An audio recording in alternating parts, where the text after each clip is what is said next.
সালাতামকে বললেন, মুসা তোমার হাতের মধ্যে লাঠিটা ওই নীল নদীর মধ্যে নিক্ষেপ করো, বাড়ি মারো।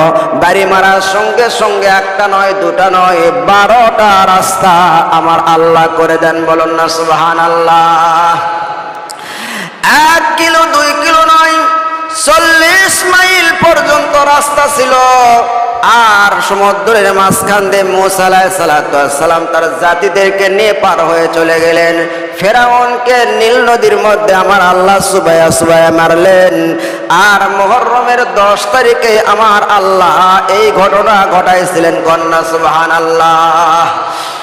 দ্বিতীয় নাম্বার ঘটনা, হযরতে নূহ আলাইহিস সালাম 40 দিন পর্যন্ত মহাপ্লাবনের মধ্যে তাম দুনিয়া ধ্বংস হয়ে গেছে। তাম দুনিয়া